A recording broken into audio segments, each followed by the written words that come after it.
Tell me you did not just buy that. Graham Whitlock's voice cut through the midnight silence aboard the Meridian as the auction screen flashed a final confirmation across the ballroom. Final purchase approved, $4,800,000. Around him, investors, executives, and guests in evening clothes stared at the glowing number as though it had appeared from nowhere. Natalie Reed stood beside the long dining table in her white shirt and wine-red apron, the black card still resting between two fingers. She did not look frightened. She did not look proud. She looked certain. Preston Vale rose so quickly that his chair scraped across the polished floor. "Cancel it," he said. "That transaction was not authorized." Natalie placed the card beside Graham's untouched coffee. The cup had gone cold nearly an hour earlier. "It was authorized," she said. "Mr. Whitlock promised every approved purchase would be honored." Graham looked from the card to the screen. His ivory blazer remained perfectly buttoned, but his hand had stopped above the tablet that could lock the account. 30 seconds earlier, he could have ended the transaction. He had not. Now the ballroom waited for him to explain why a waitress had just spent nearly $5 million of his money. "What exactly did you purchase?" one guest asked. Preston answered before Natalie could. "A debt portfolio tied to an abandoned coastal property." Natalie turned toward him. "Harbor Light is not abandoned. It is insolvent," Preston replied. "There is a difference. There are 43 families staying there tonight." The room grew quieter. Graham studied the legal notice on the screen. Harbor Light Debt and Development Rights. Beneath it was a second line that had not been present in the original auction catalog. Ownership transferred to Harbor Light Community Trust. Permanent restriction on private development. Preston moved toward the console. "You cannot transfer an asset before settlement."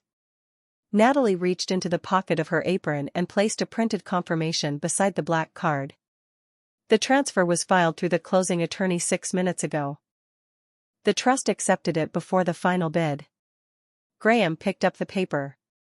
His eyes moved quickly across the page, then slowed near the signature block. "You planned this." "I prepared for it. With my card." "With your permission." A few guests shifted uncomfortably. Earlier that evening, they had laughed when Graham announced his little experiment. They had guessed Natalie would choose diamonds, a sports car, or a first-class trip around the world. No one had guessed she would buy a promise his company had forgotten. Graham looked at her across the table. "Why Harbor Light?" Natalie met H. 6 hours earlier, the Meridian moved through calm evening water while the last light of day stretched across the horizon in long bands of gold.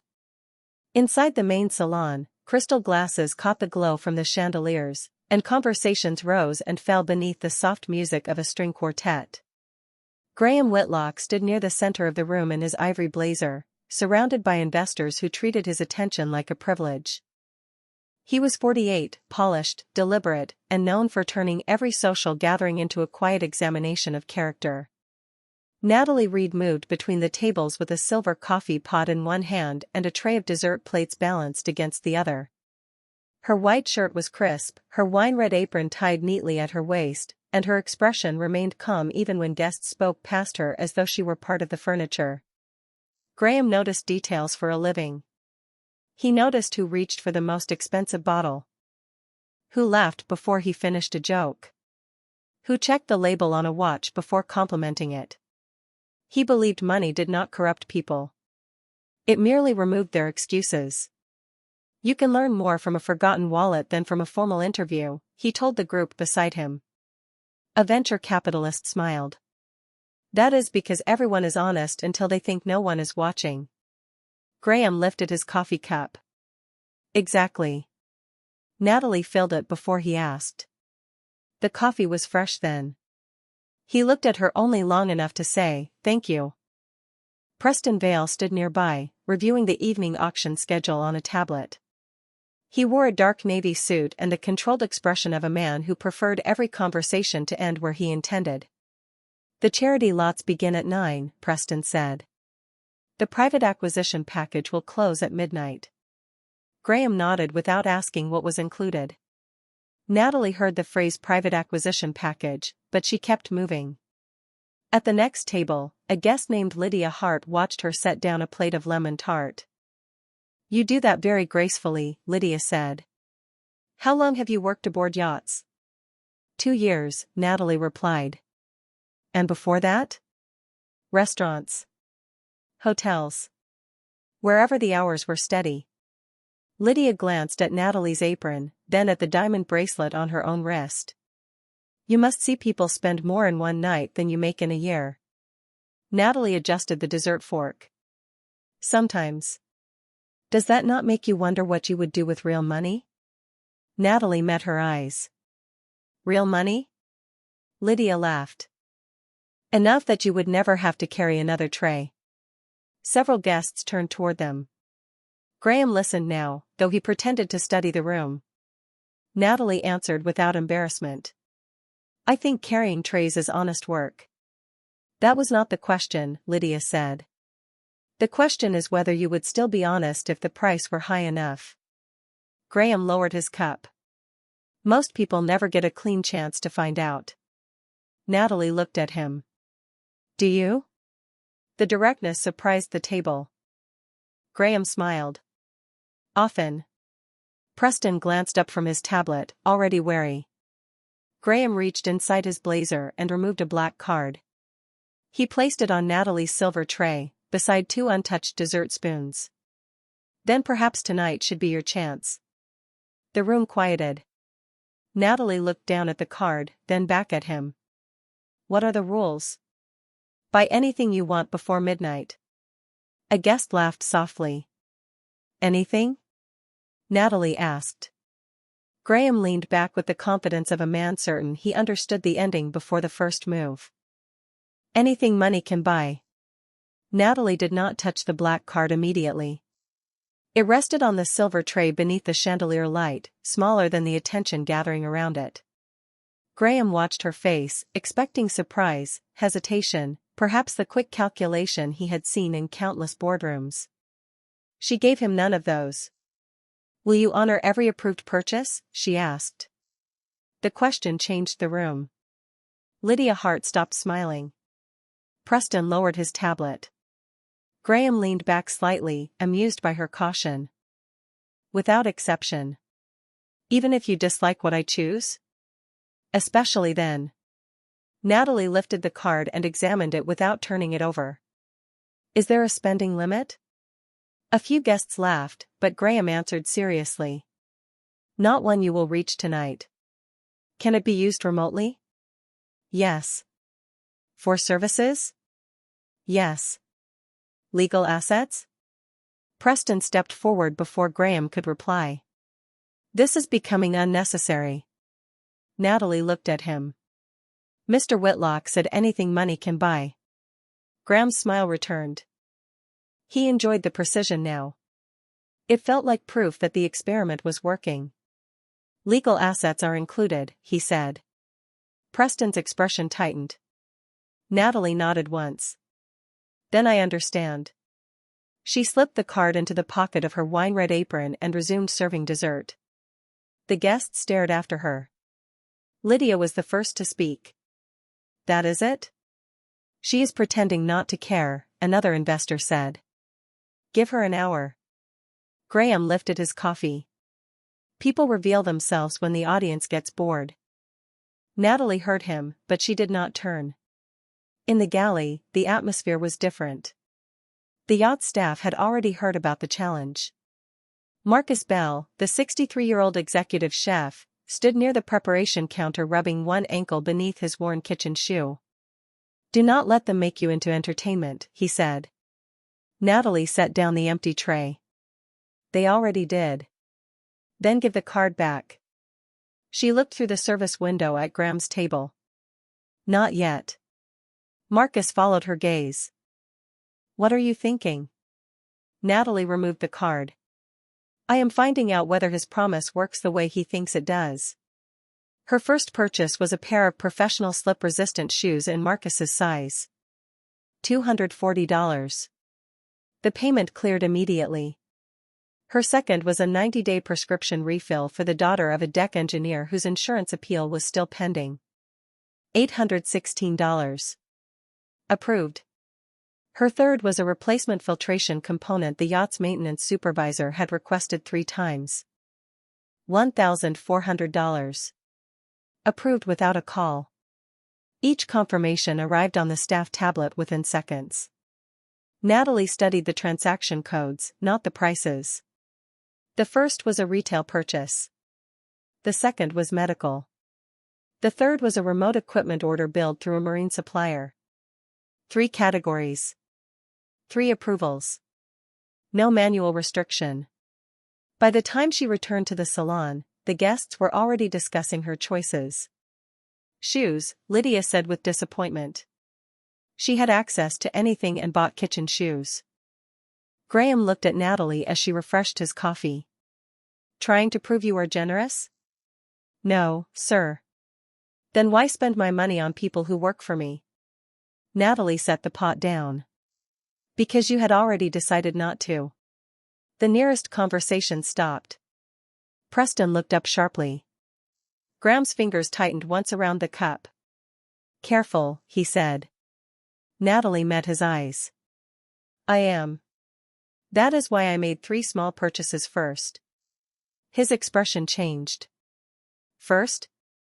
Natalie took the auction catalog from the edge of the table. A folded appendix slipped from beneath it and landed near her hand. Preston reached for it too late. At the top of the page was a single line marked Private Acquisition Lot 19B. Beneath it were the words Harbor Light Debt and Development Rights. Natalie forgot the room for one quiet second. She knew that name. She knew the white building above the main shoreline, the emergency dock, the storm shelter, and the medical room where her mother had worked for nearly 20 years. Preston pulled the appendix from the table.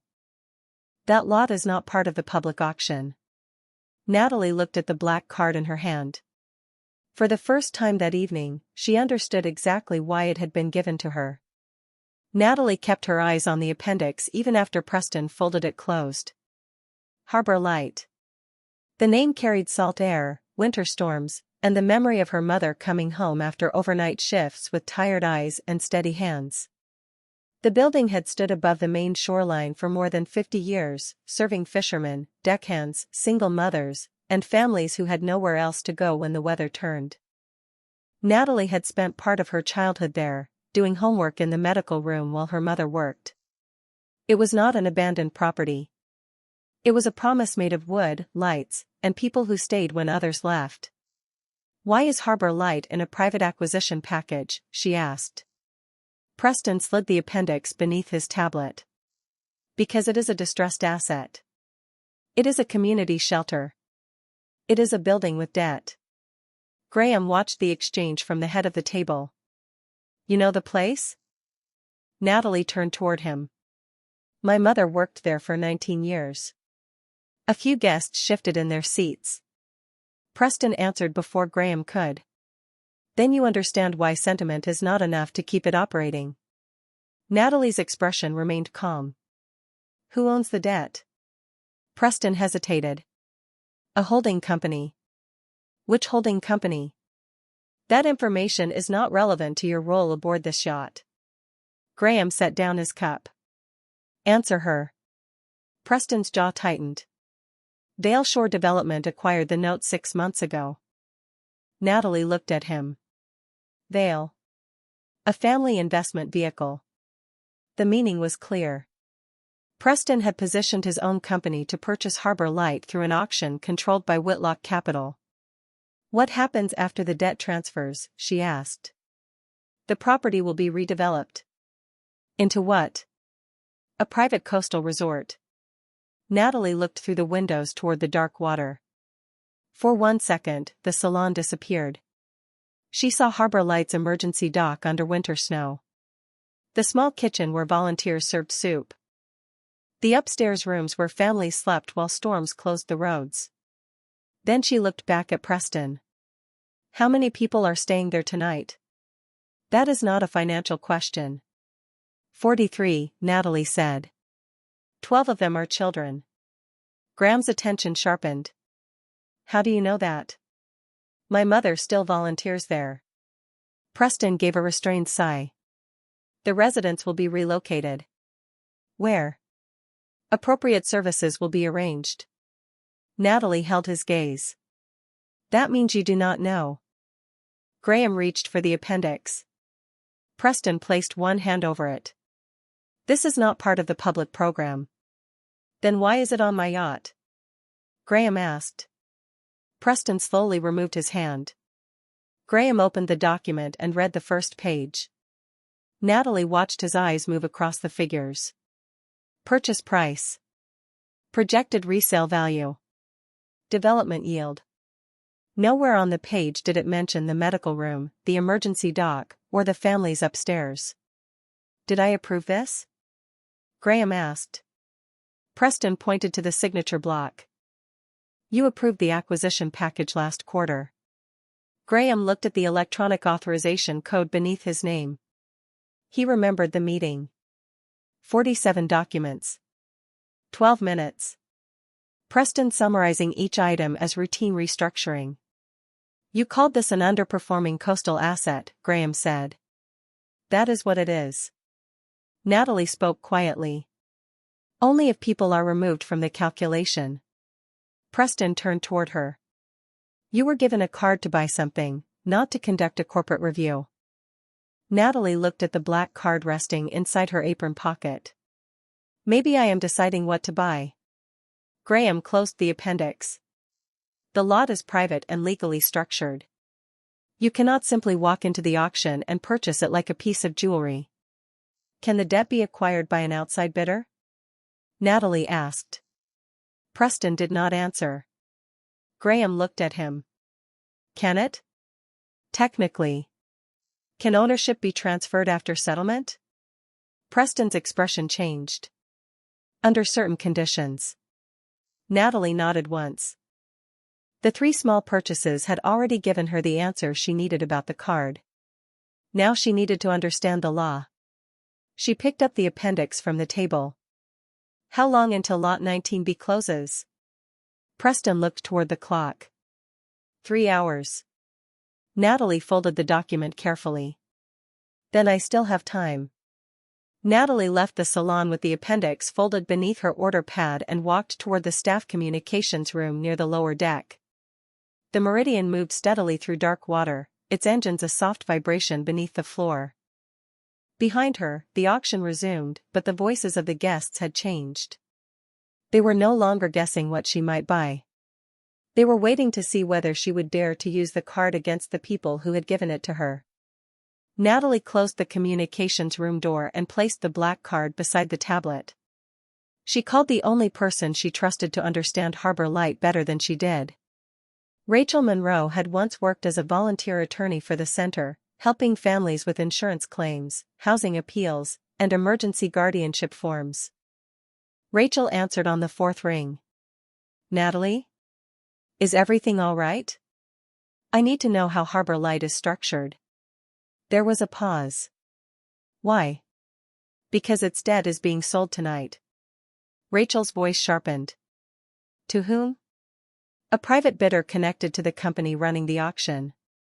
Natalie opened the appendix and read the legal description aloud. Rachel asked her to repeat the final clause. Transferable development rights upon settlement, Natalie said. That means the buyer controls the note and can force a sale if the center defaults, Rachel replied. Can the buyer transfer the debt immediately? Yes, if the receiving entity accepts the obligations. Natalie looked at the black card. What if the receiving entity is a community land trust? Another pause. This one lasted longer. Harbor Light already has one registered, Rachel said. We created it years ago in case a donor ever purchased the property for permanent community use. It has no assets, but it is legally active. Natalie felt the first true opening appear. Can it accept the debt tonight?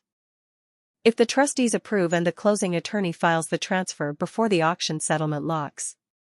How many trustees? 3. Can you reach them? I am one of them. Rachel's answer came quietly. Your mother is another. Natalie closed her eyes for 1 second. Her mother had never mentioned it. Of course she had not. Evelyn Reed never spoke about the things she did unless someone needed help doing them. Who is the third? Natalie asked. A retired Coast Guard captain named Henry Shaw. He lives 6 miles from Harbor Light. Can you get all 3 signatures? Maybe. But Natalie, the debt is worth millions. I have access to the money. Rachel was silent. Legally? Yes. Ethically? Natalie looked through the small window toward the upper deck, where Graham stood beneath warm lights entertaining people who believed money was harmless until someone else decided where it should go. That is the question everyone thinks I am answering. She asked Rachel to prepare the trust documents and contact a closing attorney in Portland who could work remotely. Then Natalie began testing the system more carefully. She purchased a $1 digital filing service. Approved. She paid a $50 expedited legal verification fee. Approved.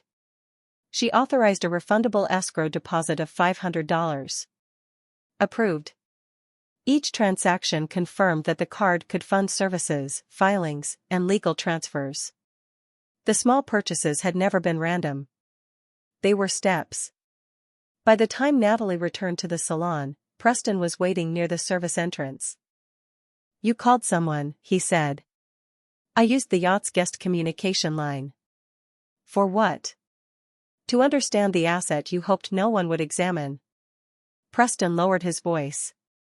Harbor Light loses money every month. Saving it for sentimental reasons only delays the inevitable. Then why do you want the land so badly? Because I understand value. Natalie looked toward Graham, who was speaking with 2 board members near the windows. So do I. Preston stepped closer, careful to keep his tone polite. You are a waitress with temporary access to someone else's money. Do not confuse permission with power. Natalie removed the black card from her apron and held it at her side. I am not. Then give it back. Not yet. Preston's eyes moved to the folded appendix beneath her hand. What are you planning? Natalie looked toward the clock above the bar. 2 hours and 18 minutes remained. I am finding out whether your paperwork is stronger than your intentions. Preston followed her gaze to Graham. For the first time, he understood that Natalie was not deciding what she wanted to own. She was deciding what he would never be allowed to own again. Natalie returned to the main salon carrying a fresh pot of coffee, though no one seemed interested in drinking it. The auction continued on the large screen near the windows, moving through luxury packages, private dinners, and investment opportunities designed to make generosity look elegant. Graham stood beside the bar with his tablet in one hand, watching her more carefully now. You have been busy, he said when she approached. Natalie filled his cup. You gave me 6 hours. Most people would have spent the first 5 deciding which car to buy. Most people were not handed the card beside a property they already understood. Graham glanced toward Preston, who remained near the auction console. He says Harbor Light is financially unsustainable. He also plans to profit from closing it. Those statements can both be true. Natalie set down the coffee pot. So can this one. A place can lose money and still be worth saving. Graham studied her face. Worth saving to whom? To the families sleeping there. To the crews who use the emergency dock. To the volunteers who keep the medical room open during storms. None of that creates a reliable revenue model. Neither does a promise, but people still judge us by whether we keep one. Something in her tone made him pause. Natalie removed a folded photograph from beneath her order pad and placed it on the bar. Rachel had sent it minutes earlier from Harbor Light's archive.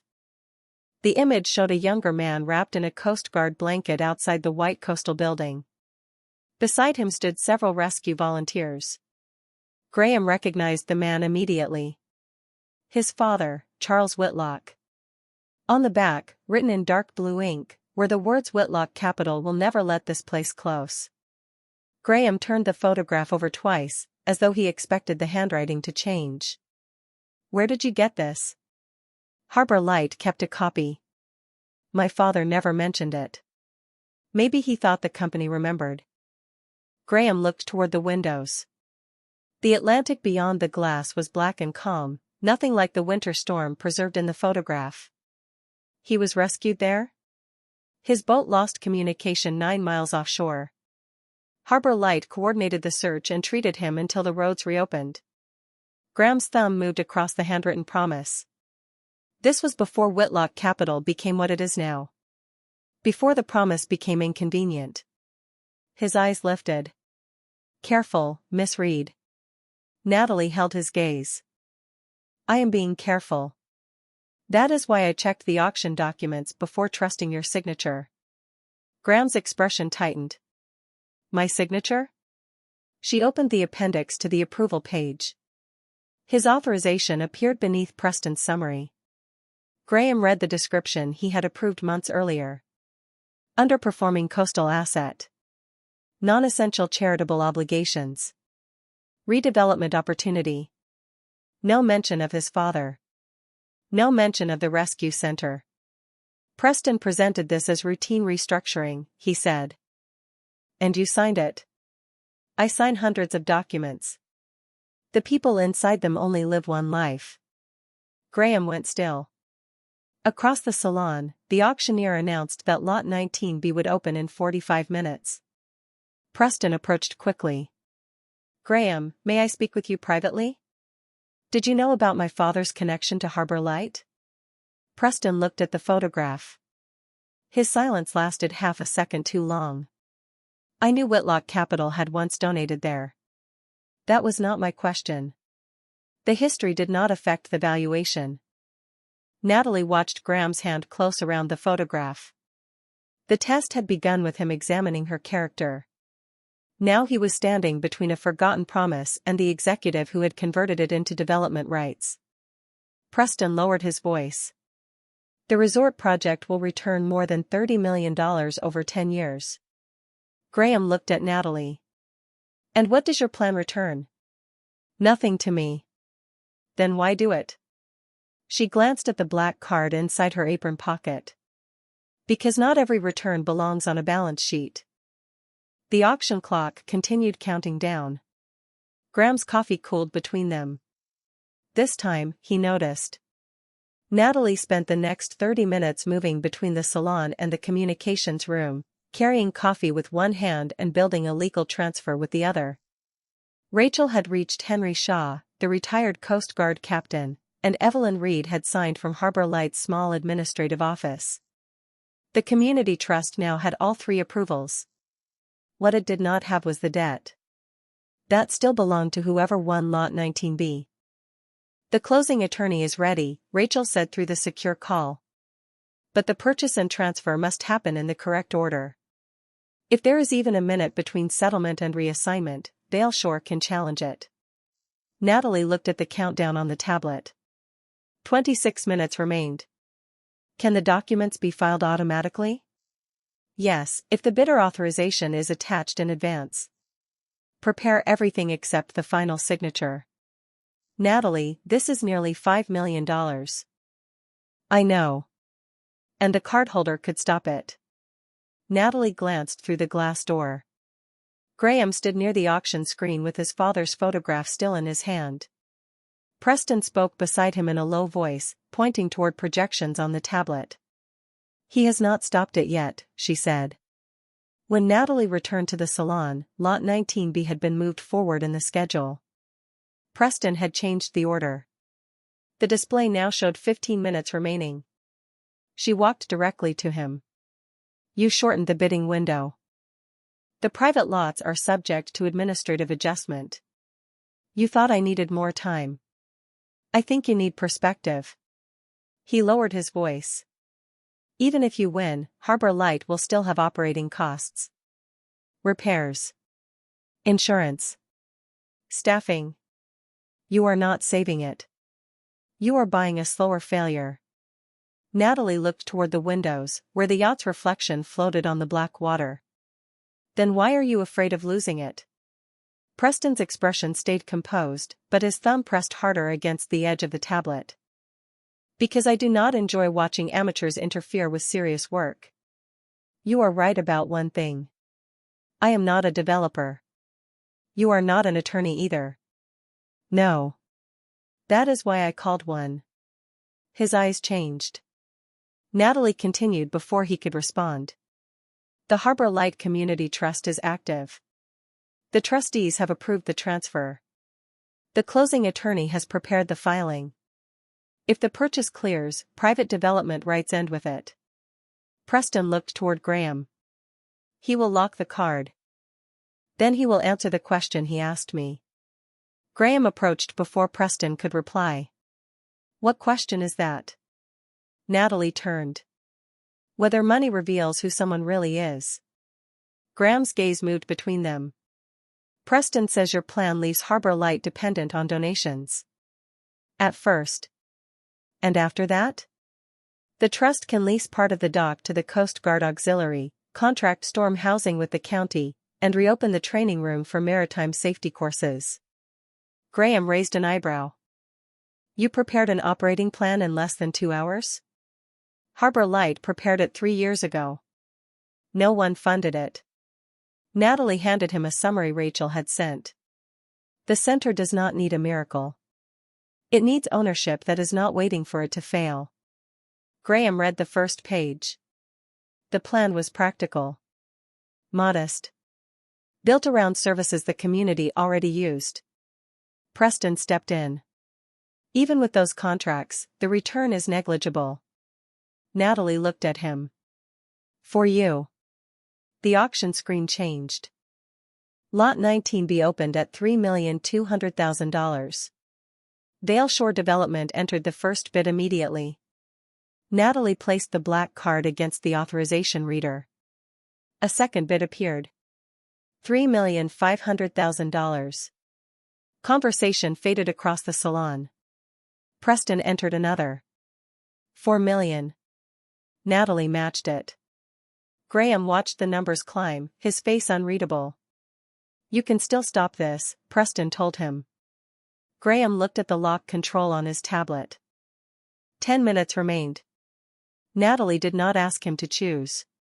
She only watched the screen. The test no longer belonged to her. The bid held at $4 million for 12 seconds.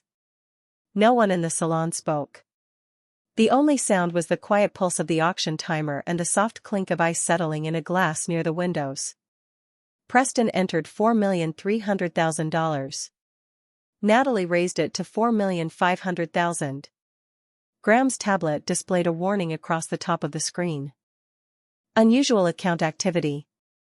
Manual lock available. His thumb hovered above the control. Preston saw it. End this, he said. She has made her point. Natalie kept her eyes on the auction display. I have not made the purchase. You have already embarrassed this company in front of every investor aboard. Graham looked at Preston. The embarrassment did not begin with her. The words landed softly, but they changed the room. Preston straightened. You are allowing emotion to interfere with fiduciary responsibility. You used my approval to conceal your personal interest in the property. I disclosed the investment vehicle. In an appendix I never read. That is not concealment. Natalie turned toward Graham. No. It is confidence used as cover. He looked at her, then back at the screen. The timer showed 6 minutes. Dale Shore increased the bid to $4,600,000. Natalie placed the black card against the reader again. $4,700,000. Rachel's voice came through the small earpiece hidden beneath Natalie's hair. The trust transfer is ready. The closing attorney needs the winning confirmation number within 60 seconds of approval. Natalie touched the edge of her apron pocket, acknowledging without speaking. Preston entered $4,750,000. The room drew tighter around the screen. Lydia Hart, who had laughed when the challenge began, now stood with both hands around her champagne glass, no longer amused. Marcus watched from the service entrance in his new shoes, still holding the unopened box because there had been no time to change. Graham's father's photograph remained beside the cold coffee on the bar. Natalie looked at it once. Then she raised the bid to $4,800,000.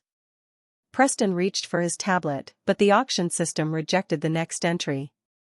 Funding verification required. Vale Shore's available credit had reached its approved ceiling. Authorize the extension, he told Graham. Graham did not move. You are asking me to finance your bid against my own card. I am asking you to protect an approved development plan. You mean your development plan? The timer dropped below 3 minutes. Preston lowered his voice. If she wins, the board will accuse you of misusing company funds. It is my personal account. Then they will accuse you of recklessness. Graham looked toward Natalie. Would they be wrong? She answered honestly. Not entirely. Several guests exchanged glances. Graham seemed almost surprised. You believe this is reckless? Giving a stranger an unrestricted card in front of an audience was reckless. And using it for a $4,800,000 purchase? That depends on whether the thing being bought should have been for sale. The timer reached 90 seconds. Graham's thumb remained above the lock control. Preston's calm began to fracture. Harbor Light cannot survive on principles. The roof needs replacement. The western dock is failing. Insurance costs rise every year. Natalie looked at him. The county agreement covers the roof. The Coast Guard auxiliary lease repairs the dock. The trust plan includes an insurance reserve. Preston turned sharply. You cannot know that. You never read their proposal. He said nothing. You only read the land value. 30 seconds remained. The screen flashed one final request for account confirmation. Graham could lock the card. Natalie could not proceed without his silence. She looked at him, not pleading, not challenging. You gave me the card to learn who I was, she said. Now decide who you are. His Swiss watch marked the seconds, but his hand moved away from the lock button. Natalie pressed confirm. The screen went dark for one breath, then returned with a single line. Final purchase approved, $4,800,000. Rachel's voice came through immediately. Send the confirmation number. Natalie entered it. A second line appeared. Ownership transferred to Harbor Light Community Trust. Permanent restriction on private development. Preston stood so quickly that his chair scraped across the floor. Graham stared at the screen. Around them, the entire yacht fell silent. Preston remained standing beside the auction console, one hand gripping the back of his chair. The confirmation stayed on the screen long enough for every guest to read it twice. Harbor Light Community Trust. Permanent restriction on private development. Graham looked at Natalie, then at the black card still resting near the reader. You transferred it immediately, he said. That was the only way to protect it. You planned the trust before the final bid. The trust already existed. Harbor Light had been waiting for someone to give it a chance. Preston stepped forward. This transaction can still be challenged.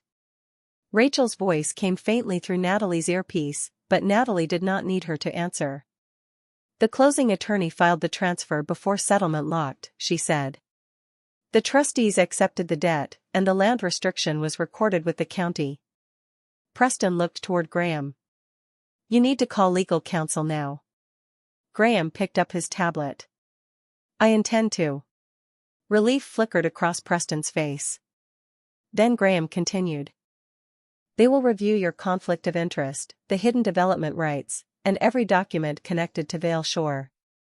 Preston's expression hardened. You approved the acquisition package. I did. Graham did not look away. That failure belongs to me. The room shifted again. Several board members lowered their glasses. Others looked at Preston as if seeing him clearly for the first time. You are making a public admission based on a waitress's interpretation of incomplete records, Preston said. Natalie removed the black card from the reader and placed it on the silver tray beside Graham's cold coffee. The records were complete enough for you to profit from them. Preston turned toward her. You have no idea how many jobs this resort would have created. And you never counted the people already working at Harbor Light. Charity does not sustain communities. Neither does removing them. Graham lifted one hand, ending the argument. You are relieved of all authority connected to this transaction, effective immediately. Preston gave a disbelieving laugh. On whose recommendation? Graham looked at Natalie.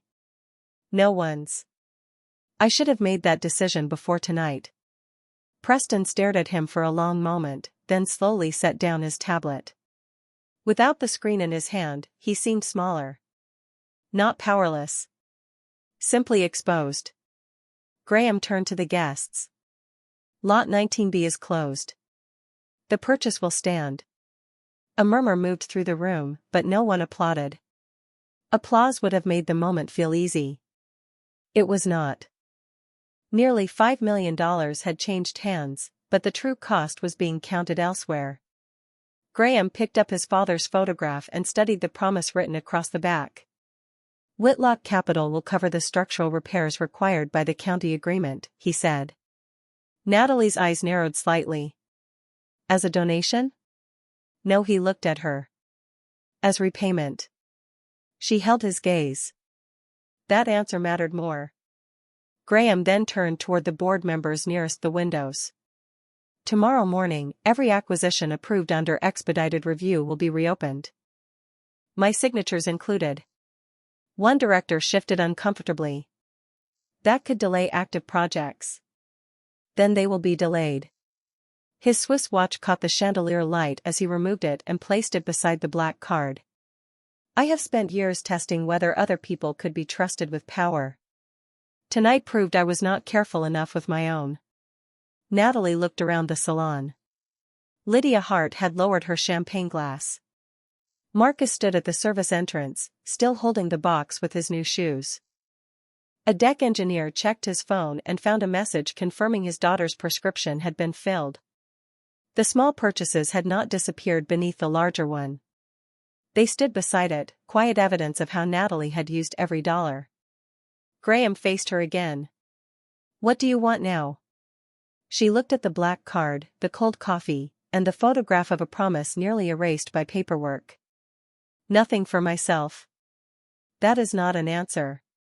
It is the only one you did not expect. Graham picked up the card and held it toward her. Keep it until morning. Natalie shook her head. The test is over. She placed the card back into his hand. Now the work begins. Outside, the yacht continued across the dark water. Inside, no one laughed.